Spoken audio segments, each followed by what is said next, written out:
It's 10 o'clock. This is Sky News at 10, our top story.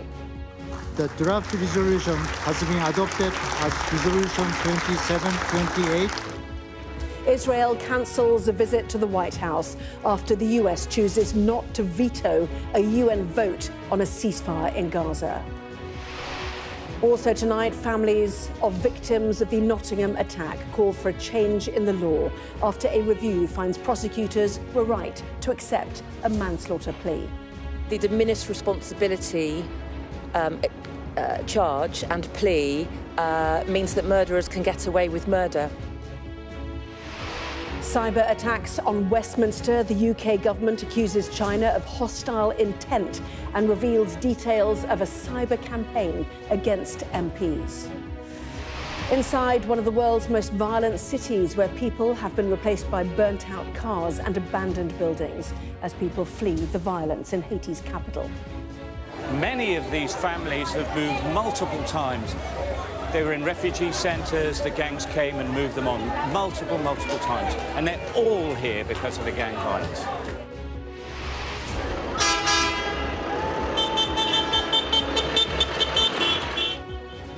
Plus, a tractor convoy descends on London, causing chaos in Westminster as farmers protest trade deals they say are lowering food standards. And we'll take a first look at tomorrow's front pages. That is in our press preview from 10:30 right through to midnight.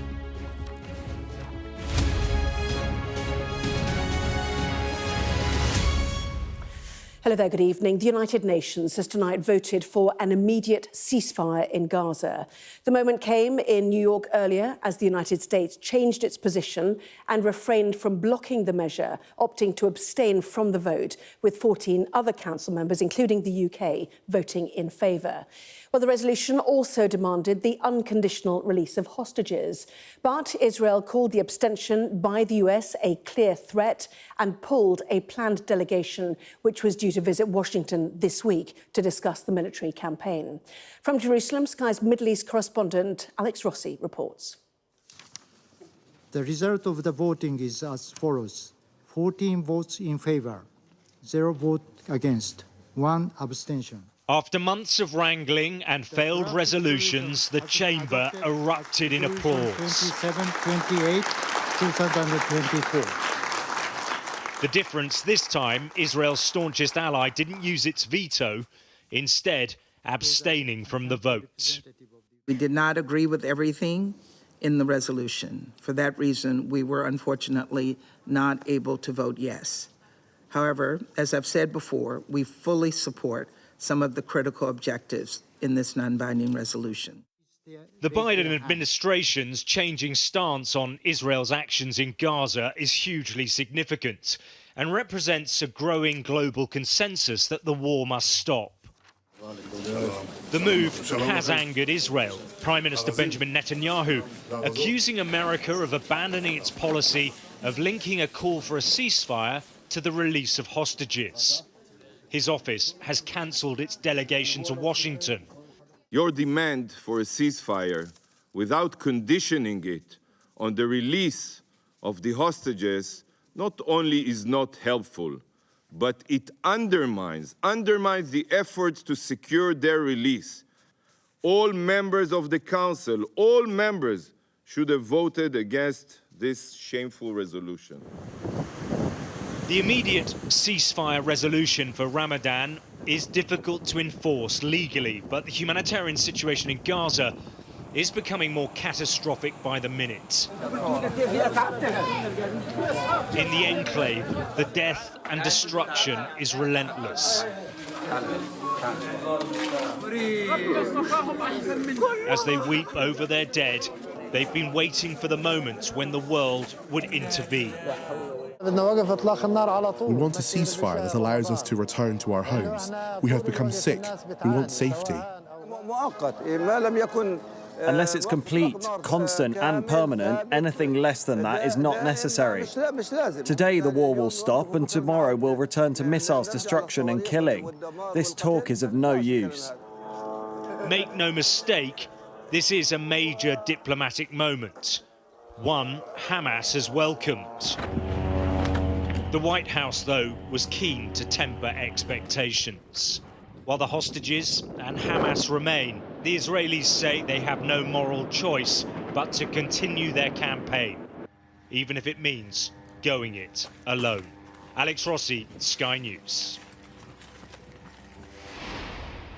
Well, let's go live then to our US correspondent, Martha Kellner, who's in Washington. So what now then, Martha, both for the war and for US-Israeli relations?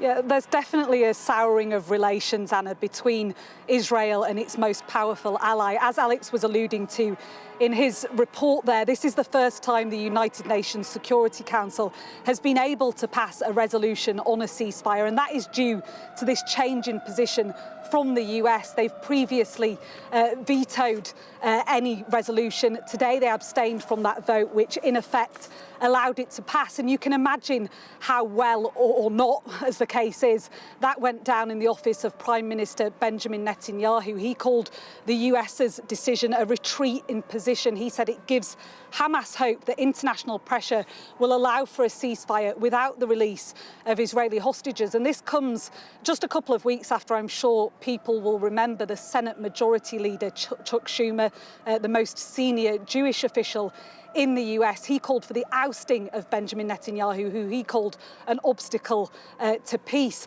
Interestingly, there were meetings that went ahead today between the Israeli Defense Minister Yoav Gallant in DC and his opposite number, Tony Blinken. He also met with the National Security Advisor, Jake Sullivan. So those conversations are ongoing, but that relationship between the US and Israel is growing more difficult every day that civilian bloodshed on the streets of Gaza continues.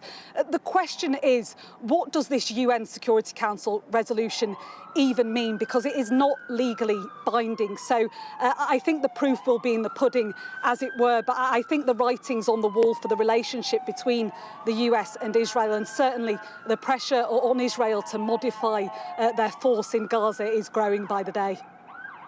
Martha, live for us there in Washington. Thank you.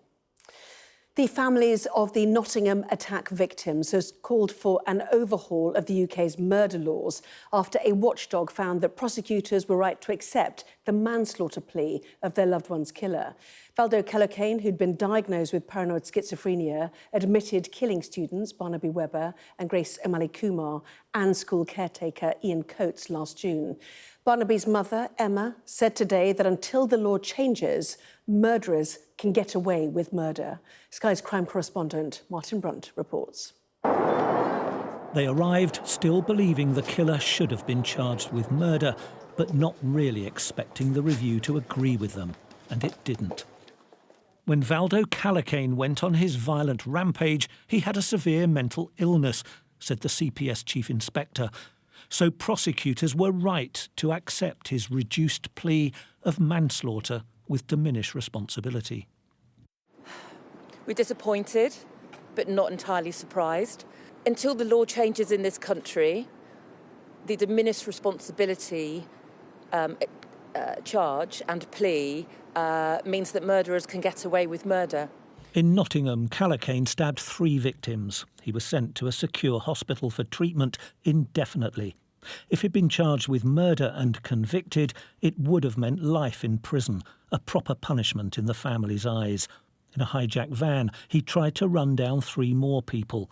He didn't stop until police arrested him.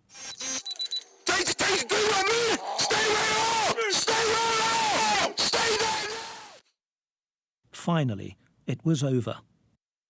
He'd killed students Grace O'Malley Kumar, Barnaby Webber and school caretaker Ian Coates. Mr Coates' family were later left out of a key meeting with prosecutors. It just added to the railroadment that the other families have suffered. They were obviously informed of the decision they were going to take with the diminished responsibility, which they wholeheartedly didn't agree with, like ourselves, and we felt that we were learning it at the last minute as well, so we didn't have an opportunity to say no or question it. In September 2021, Kellocane was sectioned under the Mental Health Act. On the way to hospital, he hit a police officer. Months later, he allegedly assaulted a flatmate. He was detained again in a mental health centre. Both times he was released to be managed in the community. Later that year, a warrant was issued for his arrest.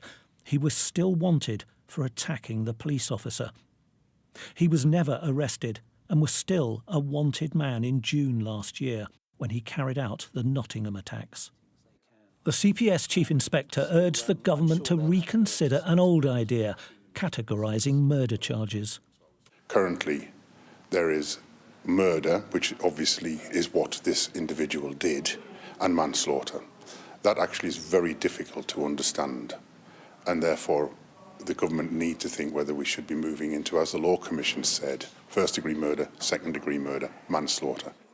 In coming weeks, the families have other battles for justice as they see it. Reviews into what police and health chiefs could have done to keep Callacane off the streets and free to kill their loved ones. Martin Brunt, Sky News. China has called allegations that it was responsible for a cyber attack on Westminster completely fabricated and malicious slanders. The UK government had accused Beijing of being behind what it called malicious cyber campaigns against MPs and the Electoral Commission. Sky's political editor Beth Rigby has more. A government plagued by domestic problems, forced to pivot to international ones on the last day of business before the Easter break. Right Honourable Oliver Downing. The Deputy Prime Minister confirming China's trying to undermine our democracy. The United Kingdom has today sanctioned 2 individuals and 1 entity associated with the Chinese state-affiliated APT-31 group for involvement in malicious cyber activity. New sanctions, but the cyber attacks on Britain's election watchdog and a group of parliamentarians long known. And for those MPs targeted, the response simply not enough. America has sanctioned over 40 people in Hong Kong. We have sanctioned none, and 3 lowly officials only in Xinjiang. Surely this means that the integrated review should now be changed. China deny the claims, calling the decision an anti-China political farce and accusing the UK of spreading misinformation. But Britain's action is aligned with Western allies, the announcement today coordinated with Washington. The golden era of Chinese relations under David Cameron in 2015 now seems an age away. China is behaving in an increasingly assertive way abroad, authoritarian at home, and it represents an epoch-defining challenge. United with allies over the threat, but divisions still between government and MPs about how to respond. What you said that there are still divisions within government in your statement about how to deal with this threat. There's no division amongst parliamentarians, and it's not a party political matter. Where there is, I think, still a grey area is the attitude of the Foreign Office in particular, which doesn't like to rock the boat. But the government's decision to sanction just 2 individuals and 1 company is being called feeble by some Tory MPs. Even action aligned with Western allies can't unite this fractured Conservative Party. This isn't about playing party politics. This is about defending the national security of the United Kingdom. That's why I made the announcement today. That's why I made it in conjunction with our allies in the United States. But in a bumper election year where more voters than ever in history will head to the polls in over 60 countries, how significant is the wider threat to global democracy? I can't help but say that they're sort of trying to shut the stable door after the horse has bolted. I worry about MPs being hacked. I mean, that's a security issue, and it puts people off doing these jobs. The worry around here is it's all too little, too late. And as Parliament breaks up for Easter, the PM's still struggling to find any point of harmony with his MPs. Beth Rigby, Sky News, Westminster. Well, APT-31 from China was named as the group which hacked MPs, but how did they do it? Sky Science and Technology editor Tom Clark has been looking at what threat Beijing poses to the UK and other nations. Using an alphabet of state-linked hacking groups, Beijing is accused of infiltrating government, institutions and companies around the world. Much of their interest is economic advantage, but also a desire to snoop on those perceived as dissidents or critics of China. Like most espionage, it's rarely made public, but the government has chosen to unmask China and its virtual fingerprints on 2 recent hacks. APT31, alias Judgment Panda, is a Chinese hacking group almost certainly responsible for hacking the email accounts of UK MPs linked to criticism of China, says the UK National Cybersecurity Centre. It also identifies China as being behind a cyber attack on the Electoral Commission in 2021, during which time they had access to data, including email addresses, from the electoral register. How did they do it? APT31 used a technique called spear phishing, the same as phishing, in which a user is tricked into downloading malware by clicking on an innocent-looking link, except spear phishing is targeted at a specific individual or group, usually via their email addresses. Details weren't given of the Electoral Commission hack. However, the NCSC recently issued new guidance on a type of fileless cyber attack called living off the land. This exploits native code used by large providers like Microsoft, so attackers can access systems virtually undetected and inhabit their computers. The timing of the move by the UK government also appears to be part of an international response. A court in New York has charged 7 Chinese nationals it claims are also members of APT31 with hacking offences, including spear phishing attacks on US lawmakers. Tom Clark there, now to Haiti, where a humanitarian crisis is unfolding. Armed gangs are continuing to fight for control of the capital city, Port-au-Prince, and tonight Canada has begun removing some of its citizens who want to leave the country. Since the end of February, more than 2,500 people have been killed, kidnapped or injured, with 33,000 fleeing the capital. The UN says 1.4 million Haitians are now one step away from famine, and more than 3 million children need emergency assistance. Sky's chief correspondent, Stuart Ramsey, reports now from Port-au-Prince in Haiti. It's hard to believe, but this is downtown Port-au-Prince, the heart of Haiti's capital. It should be full of people. It isn't now. Fighting is often intense here. Burnt out cars and buildings abandoned, the signature of the violence in this city. Market kiosks are empty. There's nothing to sell and nobody to sell it to. Rows of shops are shuttered and closed down. An armoured police vehicle guards the road to the presidential palace, waiting for the gangs to attack again.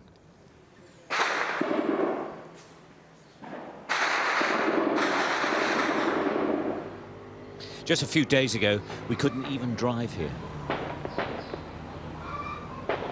We filmed from a nearby hotel as police and gang members exchanged fire. Armoured vehicles, riddled with bullet marks, now patrol the streets. This is why people have abandoned the downtown. Why they're fleeing in their tens of thousands, homes and businesses destroyed or taken by the gangs. Police officers try to direct the traffic away from the most dangerous areas, but it's still chaotic. The displaced, who are family in the provinces, pile their worldly goods onto buses. These people are heading south, but no routes out of Port-au-Prince are safe. Tickets out cost a fortune because the drivers have to bribe the gangs. Even then, there's no guarantee of safety from robbery or kidnapping, but staying isn't an option. Those who have nowhere to go and have lost their homes cram into schools and colleges. Children shelter under school desks. Education long since abandoned in these places. Gaunt and frail 2 elderly ladies ask us for food. They say they're starving, rubbing their stomachs. Food aid does get here, but there is never enough. There are simply too many to feed. Incredibly, there's 6,500 people living in this school, and this is by no means the only school that is absolutely rammed with people. Many of these families have moved multiple times. They were in refugee centres, the gangs came and moved them on multiple times, and they're all here because of the gang violence. Whole families are now camping. Most here have lost everything. They're basically stuck, their lives destroyed by the gangs. We're on the run. The gangs chased us out. This is our 3rd camp.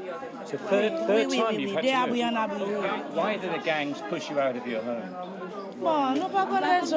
We don't know. All we know is we are on the run. Our houses have been burnt down, and we're on the run. and we're not living. There's no life. We're in misery. We don't sleep. We're stressed, and we don't have enough to eat. With no government, no law and order, and civil society barely functioning, the people of Port-au-Prince are in the midst of a storm of insecurity. Society is falling apart, say those who are trying to help. They're very traumatized because they're not used to living like this. There's no privacy for showering and other personal hygiene, little food, and they're like sardines on top of each other because there's no space.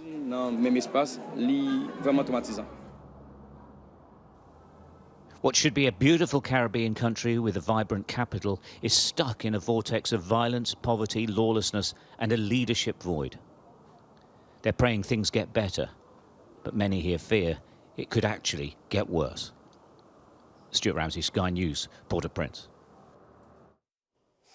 The Russian president has called the attackers who killed more than 130 people in Moscow at a concert hall last week radical Islamists, but still claims it could be linked to Kyiv. Earlier, France said the group behind the shooting had attempted attacks in France recently.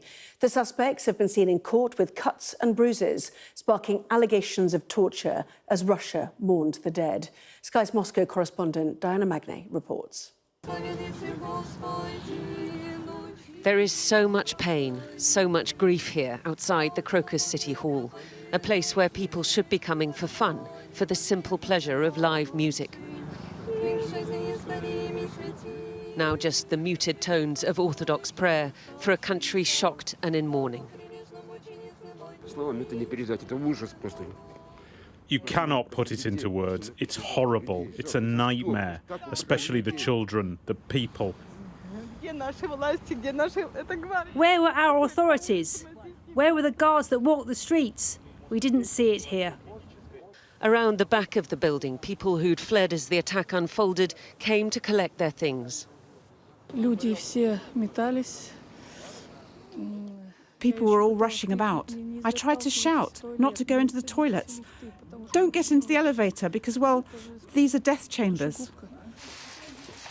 The 4 suspects, all Tajik citizens, remanded in custody late on Sunday night. Brought to court battered and bruised, no attempts to conceal the evident signs of torture. One in a wheelchair directly from hospital, seemingly barely conscious. Another with what is left of his ear in bandages, which, in video circulating which we won't show you, was cut off by security forces as they questioned him. One of the suspects appearing in court photographed on March the 7th already at the Crocus City complex, the very day that the US issued a warning based on intelligence they'd heard that mass gatherings, including concerts, might be targeted. Unlike in the early years of Putin's rule, when Chechen terrorism was the major threat, Russia's security forces have not had to deal with this kind of terror for a long time. Preoccupied with the Ukraine war and with domestic opposition to it back home, did they take their eye off the ball? And did they fail to take that US intelligence warning seriously enough? Meeting with officials on Monday evening, Vladimir Putin said he knew that radical Islamists had committed the crime, but questioned who had ordered them to. We also see that the United States is trying to convince its satellites and other countries of the world through various channels that, according to their intelligence, there is allegedly no Kyiv trace in the Moscow terrorist attack. We know by whose hands this atrocity was committed against Russia and its people. We are interested in who ordered it. In a school near the concert hall, 2 teenage boys who'd been working in the cloakroom and had guided dozens to safety before they fled themselves were celebrated. None of those who we were evacuating was hurt. Nobody was left there. We tried to evacuate absolutely everybody. Small glimpses of just how brave ordinary people can be in the midst of so much tragedy. Diana Magnay, Sky News, Moscow. The former US President Donald Trump will stand trial in the hush money case against him, starting on the 15th of April. Today, the judge rejected his bid to delay the trial. Meanwhile, an appeals court has ruled that Mr. Trump can post a smaller bond than the initial $464 million requested in a separate civil fraud case. The former president was asked about the money that he claims to have and whether he intends to spend it on the presidential campaign. Are you going to start putting money into your campaign? You haven't done that since 2016. Well, first of all, it's none of your business, I mean, frankly. But I might do that. I have the option. But if I have to spend $500 million on a bond, I wouldn't have that option. I'd have to start selling things. I don't have to sell anything. A crooked judge shouldn't say, we're going to have you post a bond and take all of that money that I could be spending on a campaign or other things if I want to do other things. So to our US correspondent James Matthews now. So a lower bond to pay. Can he afford this one, James? Well, we'll wait and see, as ever with Donald Trump. And I won't wait. Good news, bad news day for Donald Trump. The bad news came in that New York court building because he will face trial. The first criminal trial of a former US president in history. He had gone to court asking for a 98-day delay. His lawyers even wanted the case thrown out. In the event, the judge fixed the date for the 15th of April. So that's what Trump did not want.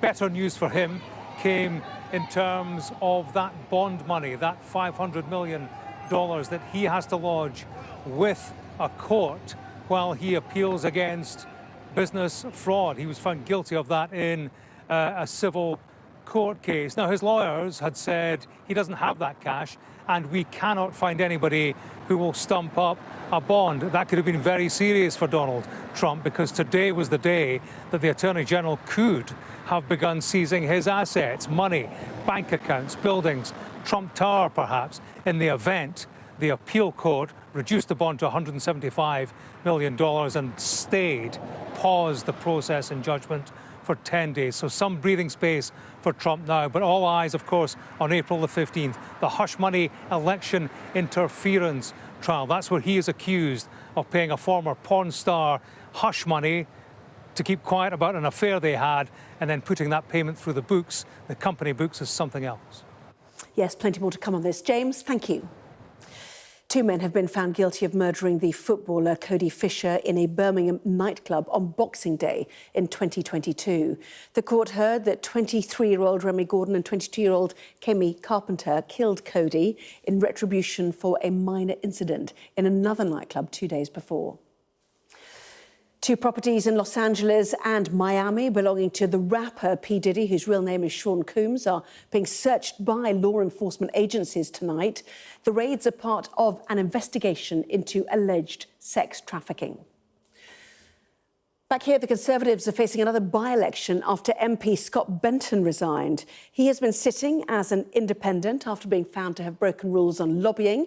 Following a newspaper investigation, Mr Benton was elected as Conservative MP for Blackpool South in 2019. And the Duchess of York has said she is full of admiration for the Princess of Wales after her announcement that she's having treatment for cancer. Sarah Ferguson has already disclosed that she herself has been diagnosed with skin cancer and breast cancer. Now, we've seen protests by angry farmers recently in countries ranging from France and Germany to India.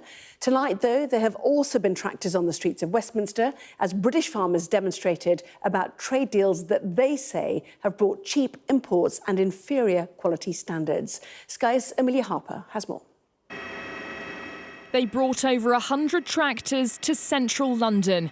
One by one, they left in convoy, British flags flying high.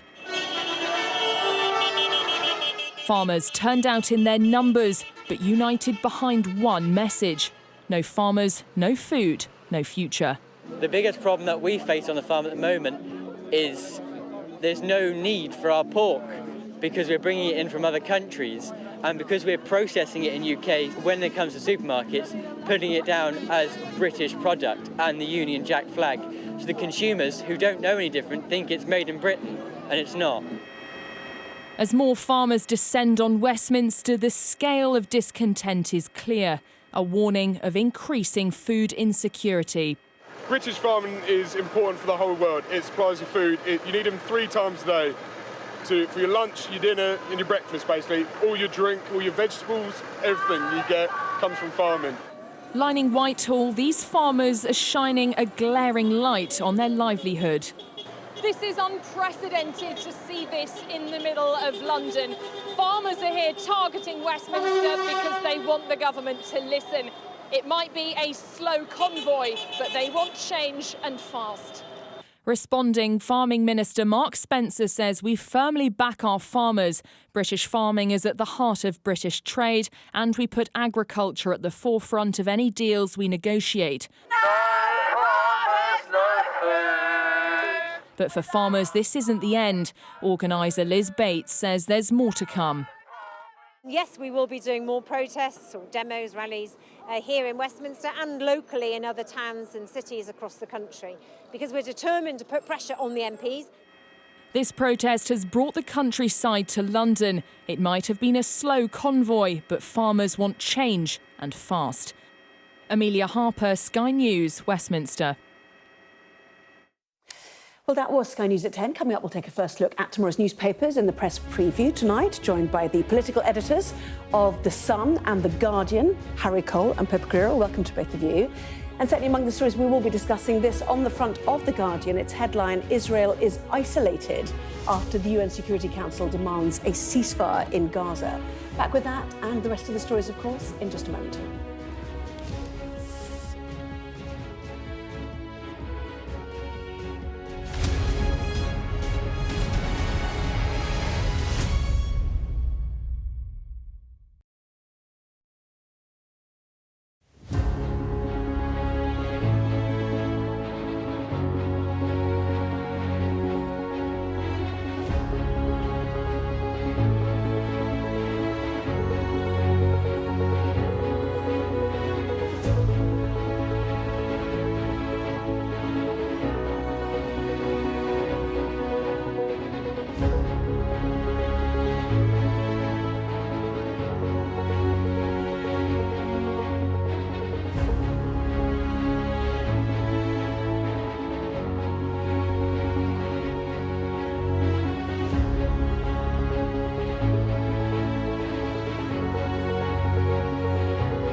Well, this is Sky News. In just a moment, the press preview, a first look at what is on the front pages. First, though, a reminder of our top stories this evening.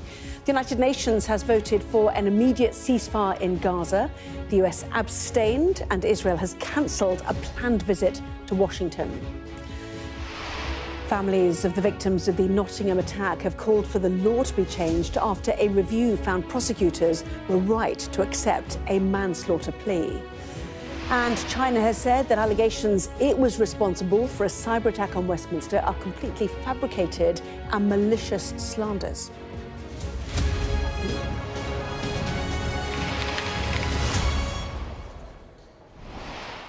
Well, hello there, you're watching the press preview, a first look at what is on the front pages. Time to see what's making the headlines then with the political editors of The Sun and The Guardian, Harry Cole and Pippa Crerar. Welcome to both of you, with us from now until just before midnight. So to the front pages then, let us kick off with The Express and the issue of cyber hacking by China against the UK's democracy on the front of quite a few of tomorrow's papers, including the Daily Express with the headline, "The Tory MPs warning about the threat from China." On the front page of the UK cabinet clash on how to fight China, spy threat. And the headline on the front of the Times, China set to be declared a national security threat. Well, The Guardian leading on the latest in the war in Gaza. Israel isolated, the paper says, after UN Security Council demands a ceasefire. The Financial Times reporting that the chief executive and chairman of Boeing are to resign amid intense scrutiny of the aircraft maker. It follows an incident, of course, where a jet's door fell off mid-flight. A 74-year-old woman has been arrested after a 5-year-old girl and her mother were struck and killed in Plymouth. That is the lead for the Metro. The Sun on the Princess of Wales and how her cancer announcement has potentially saved lives by inspiring thousands to get checked.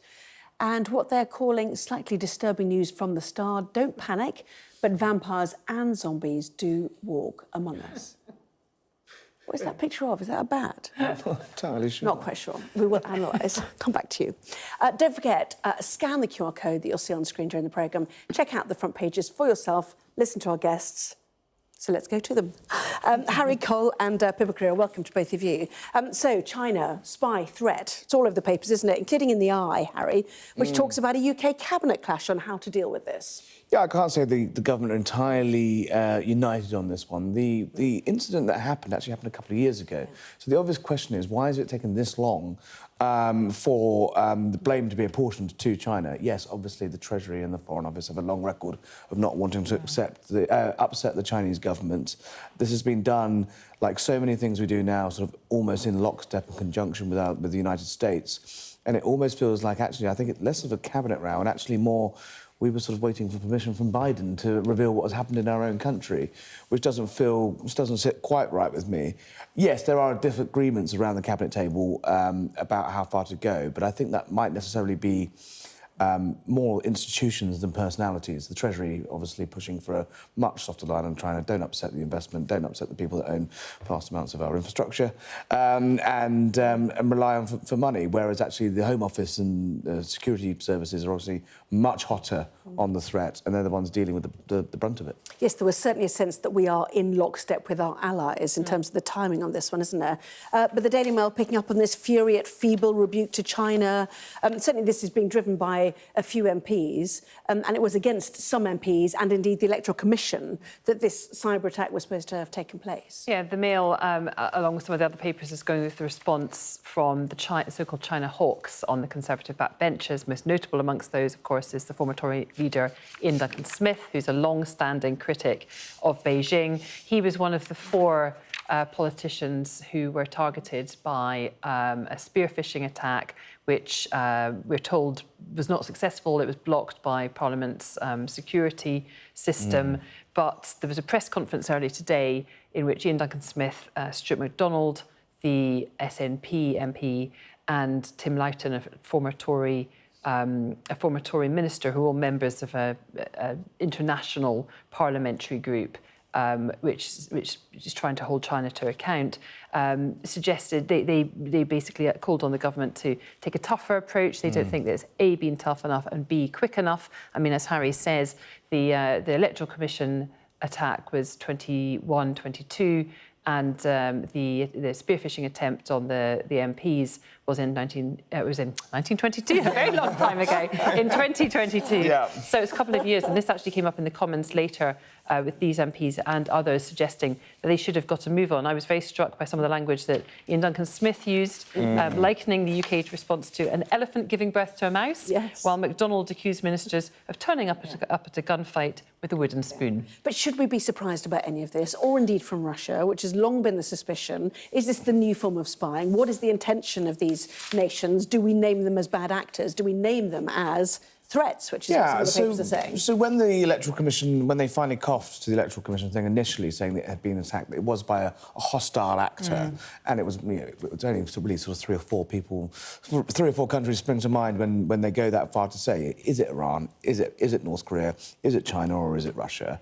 And we've got a piece tomorrow from the, well, we've been having a chat with the NCSC, which is the sort of front line of our security services fighting, and they're saying, look, it's 24/7. This is the sort of very tip of the iceberg in terms of the threat we're doing. And actually, they're saying, look, not only are we fighting this, but we need your help to fight it too. Politicians need to, improve their sort of digital hygiene, if that makes sense, improve their security, and don't be lax, because if it's not China, someone else is going to be attacking you. I mean, the corporate world is very alert to it, to be fair, is it not? I mean, I'm sure it is, but there are weaknesses. There are always weaknesses in the system, and those weaknesses are always being probed. What I thought was interesting, though, in the United States' version of events this morning, this afternoon, they said 43 British politicians were targeted, whereas in the Commons they only talked about 4. So there's some questions there to answer. But it's clear that there is a very anti-China group on the Tory benches, as Pippa said, led by Ian Duncan-Smith. But what I thought was really interesting today was actually you had the SNP and Labour coming into that as well. So Cavan Jones, a former Defence Minister on the Labour side, Stuart MacDonald, who speaks for Defence for the SNP, they were really going hard on it. So actually, you've got another sort of alliance forming in Parliament, cross-party alliance, that's leaving the government looking a little, as the Mail say, feeble. And we have a story as well in tomorrow's Guardian about Labour warning China that it would act against interference in UK democracy if it wins the next election. Catherine West, who's the Shadow Asia Minister, has just got back from a trip to Beijing where, for the first time, there was a public meeting between the opposition and the Chinese government. So, given the likely outcome, as it looks right now, of the next election, or possible outcome of the next election, it's also worth us keeping an eye on Labour and what they would do in government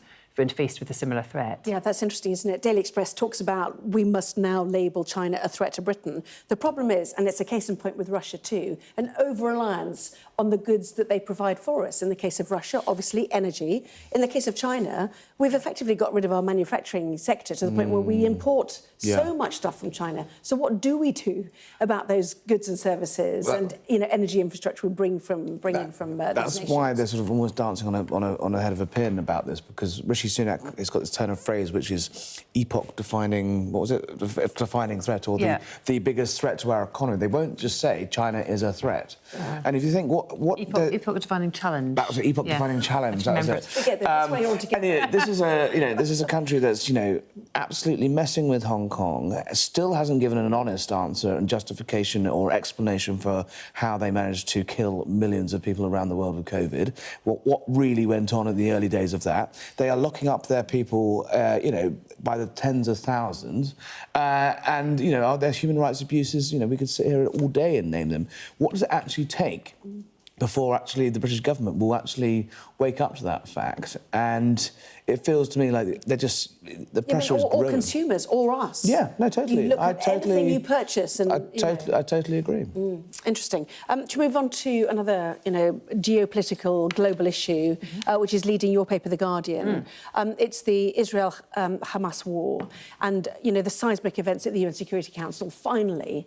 obviously a non-veto from the US led to a ceasefire demand being passed now. And what it means now, what the potential is now. Yeah, well, I mean, it's a huge moment, really, when you consider that there have been several occasions at the UN Security Council where they've attempted to get... call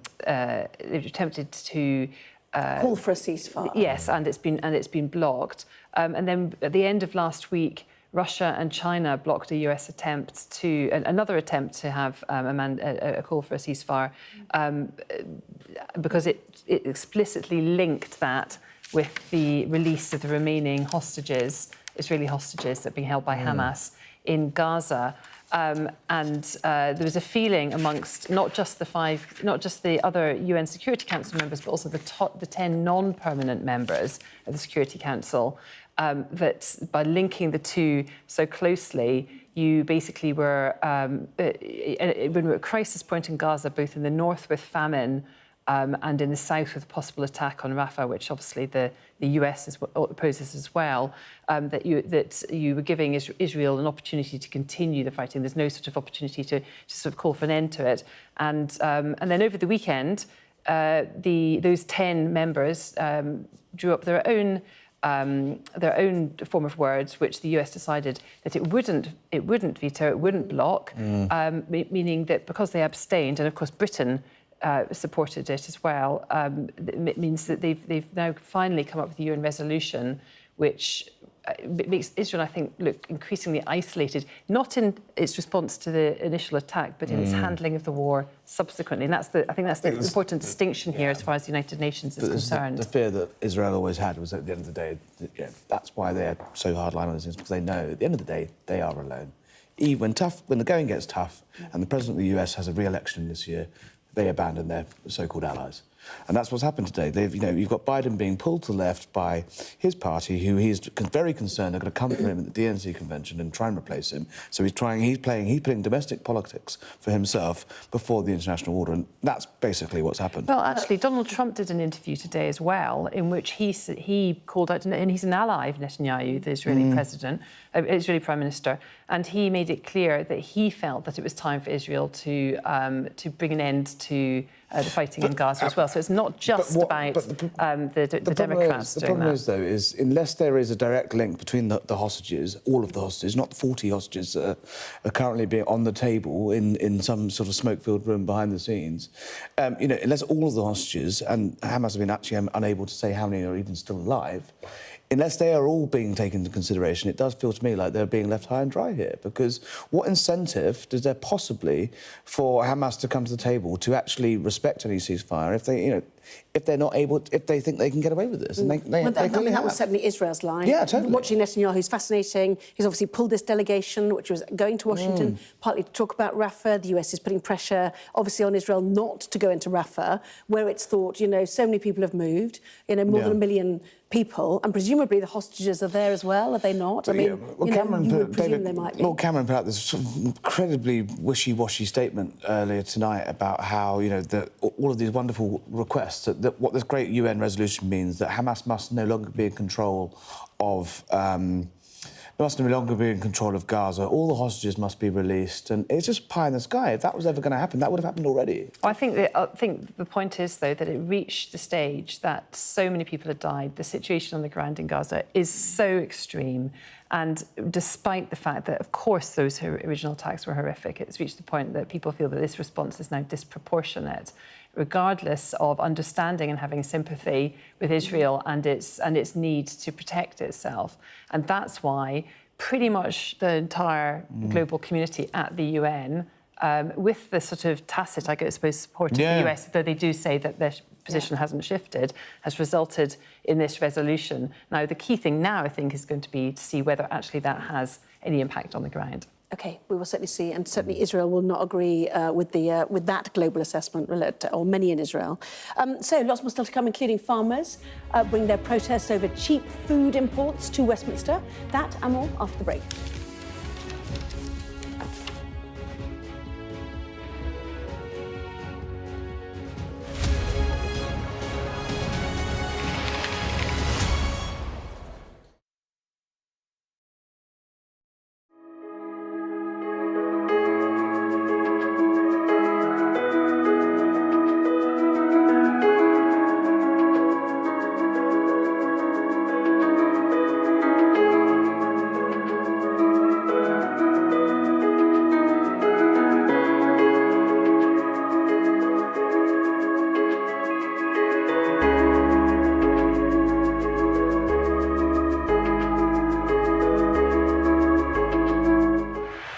Sky News.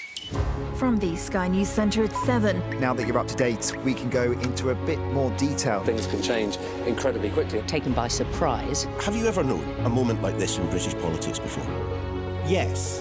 Cheers. We'll start with breaking news. Let's get the latest on the ground. So, by the end, we'll hopefully all understand what's going on in the world just that little better.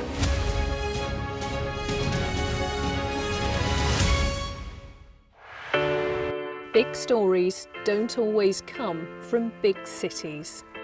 I'm Lisa Dowd and I'm Sky's Midlands correspondent, and this is where I grew up. We can reveal that the driver who hit Harry Dunn is 42-year-old Anne Sakulas. Just met the president and we never thought we'd get this far. This is what they're up against, that the wind is the really big problem. It is back-breaking work and the smoke is thick. It's been working well. Water levels are dropping, but no one knows what impact further rain will have. What would you do if this place wasn't open? We take you to the heart of the stories that shape our world. It's really scary. We're terrified. In this community, I'm told that everybody knows someone affected by COVID. Hopefully this will be the last wave. I never knew they would make it. It's amazing. Change seems tantalisingly close in this corner of the UK. Wales was the first to introduce the plastic bag charge. This is my patch, my specialism. It's also my home.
Well, welcome back. You are watching the press preview, joined once again with, or by even, Harry Cole and Beva Carrera, get my language right. Let's talk tractors. Doesn't always happen, to be fair. Front page of a number of newspapers, not surprising. Finally, the farmers' protests coming to the UK, or to Westminster at least. We've seen them everywhere. In fact, the farmers' leaders lamenting the loss of the French because they normally protest for them. But this is about poorer standards and cheap imports, which can even, they say, be passed off as food from the UK. It was incredibly noisy just about 5 o'clock as it sort of the helicopter flew over and we thought, oh, that must be Rishi getting back. But no, it was actually the it was actually the cameras. Whereas this convoy turned up and they were I think Gordon Rayner in the Telegraph tomorrow has it. They were blasting out Barbie Girl, the theme from Beverly Hills Cop, and various other things. It was slightly surreal because it was being a bit more sort of violent in Belgium and in France with these protests. There's been sort of setting fire to things and they've been setting fire to bins and things. Where this is actually... Yeah, even in Poland, destroying Ukrainian grain. I mean, this was a bit more British in its thing. Yeah, look, they're angry about imports. They're basically saying, look, farmers are being forgotten.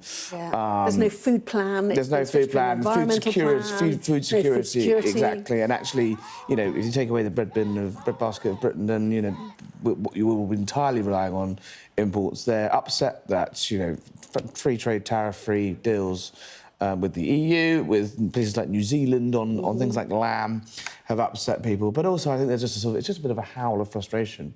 And I think they've seen what's gone on in Europe and thought, we'll have a bit of that. OK, let's move on to The Guardian. The story that your paper's led on, obviously.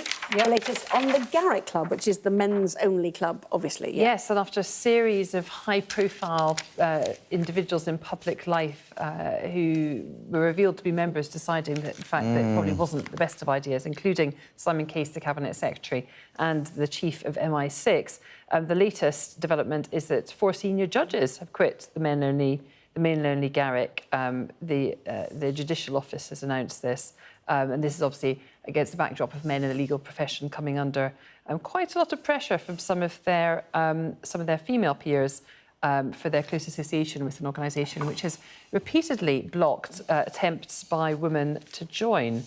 So you can go, and you can't pay for anything. It's funny that the people were fine with it until their names were in the paper. That's just like a thing. Protesting from the inside. Are you a member? I'm not a member. But now there's so many vacancies. Right. Maybe they'll let me in. Harry's a member elsewhere, a private members club. Which is mixed. Thank you. Oh, really? Oh, is it? More on that to come, obviously.